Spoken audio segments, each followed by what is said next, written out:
ఈ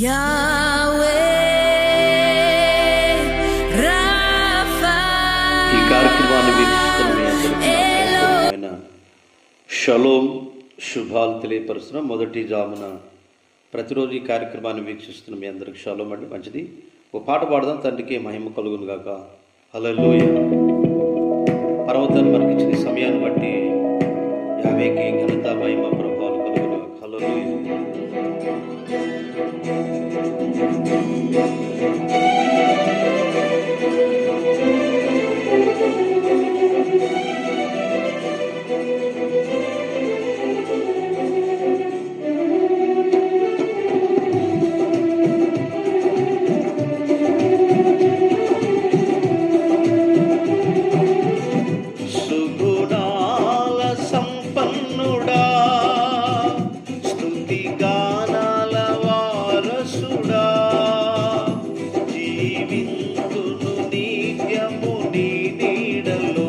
ఆస్వాదింతును నీ మాటల మకరము, జీవింతును నిత్యము నీ నీడలు.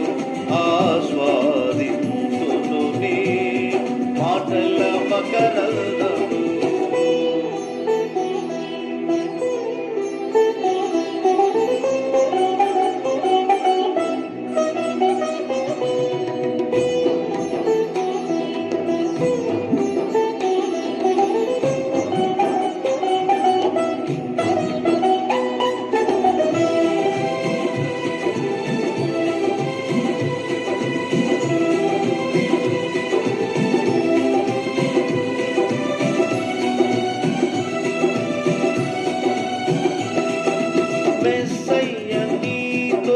జీవించగానే నా బ్రతుకు బ్రతుకుగా మారేనులే.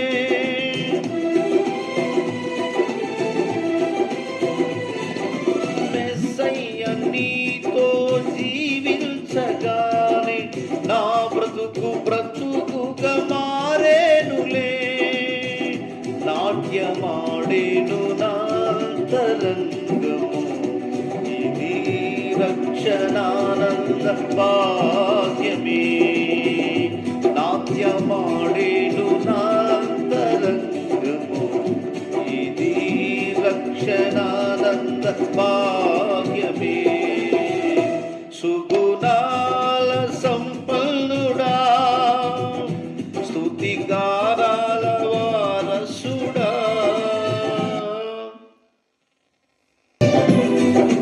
జీవింతును నిత్యము నీ నీడలు. ఆస్వాదింతును నీ మాటల మకరము, జీవింతును నిత్యము నీ నీడలు. ఆస్వాదింతును నీ మాటల మకరము.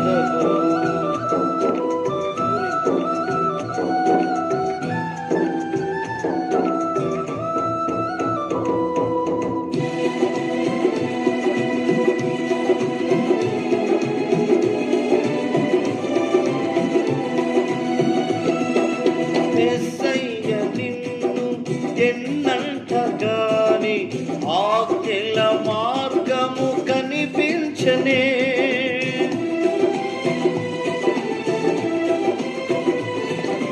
మెస్సయ్య నిన్ను వెన్నంటగాని ఆజ్ఞల మార్గము కనిపించనే. నీవు నన్ను నడిపించగలవు, నేను నడవవలసిన త్రోవలో. నీవు నన్ను నడిపించగలవు, నేను నడవవలసిన త్రోవలో. సుగుణాల సంపన్నుడా, స్తుతిగానాల వారసుడా, జీవింతును నిత్యము నీ నీడలు. ఆస్వాదింతును నీ మాటల మకరందము, జీవింతును నిత్యము నీ నీడలు. ఆస్వాదింతును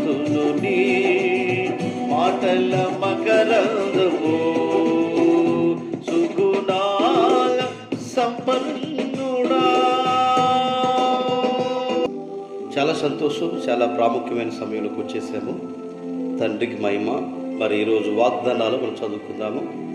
యెషయా గ్రంథము 35వ అధ్యాయం 10వ వచనంలో ఒక వాగ్దానాన్ని మనం ఈరోజు ఈ రాత్రికి ఈ యొక్క కార్యక్రమాన్ని వీక్షిస్తున్న ప్రియులారా, ప్రతిరోజు ఈ వాగ్దానాలన్నీ కూడా మనం చదువుతున్నాం. తండ్రికి మహిమ. చదువుదాం. వారి తలల మీద నిత్యానందముండును, వారు ఆనంద సంతోష గలవారై వచ్చెదరు. దుఃఖము నిట్టూర్పులు ఎగిరిపోవును. ఈరోజు కష్టాల్లో బాధల్లో ఉన్న బిడ్డలకు శుభవార్త అన్నట్లుగా ఈ వాగ్దానం తెలియపరుస్తూ ఉంది. ఏంటి సార్ అంటే, యెషయా గ్రంథంలో 35:10లోని వారు తలల మీద నిత్యానందం ఉండును.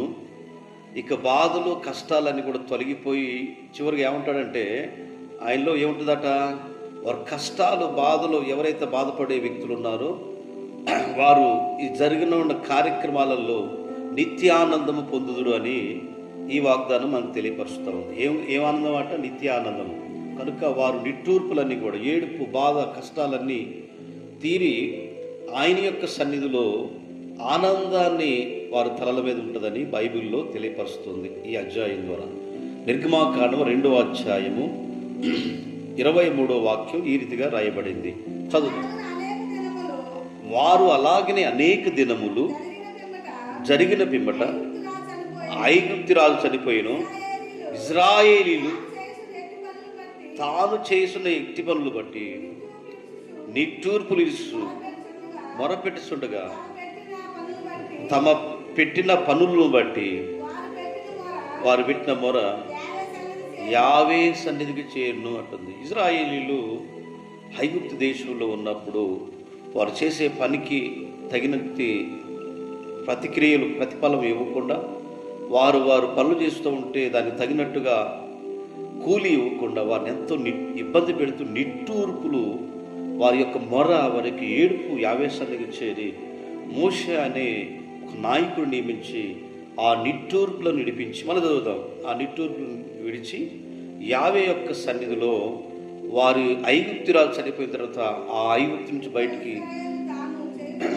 ఇశ్రాయేలీలు చేసిన ఎట్టి పనులన్నిటిని బట్టి నిట్టూర్పులు విడుస్తూ మొరపెట్టుచుండగా తాము పెట్టిన మొరను బట్టి వారు పెట్టిన మొర యావే సన్నిధికి చేరిన కాబట్టి వాళ్ళందరూ విడిపించినట్లుగా రాయబడింది. న్యాయాధిపతుల గ్రంథం కూడా ఒక అద్భుతమైన మాట ఉంది. 2వ అధ్యాయము 18వ వాక్యం.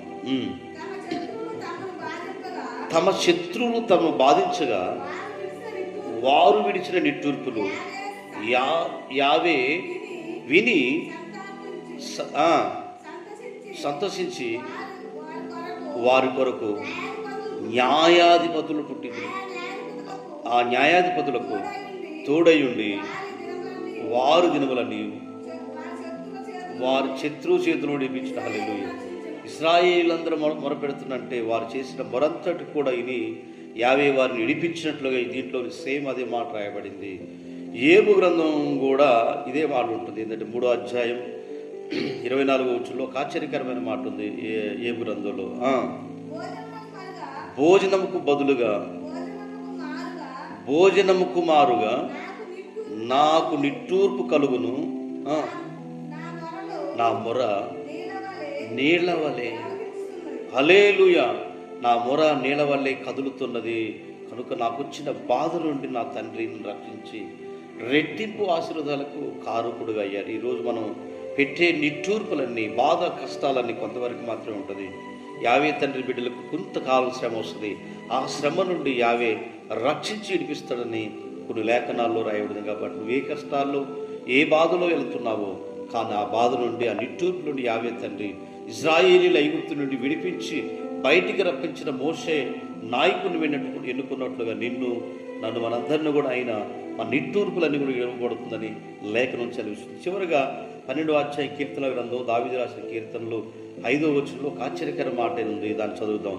12వ అధ్యాయము మరి ఆ అధ్యాయం కూడా చదువుదాం. ఓకే.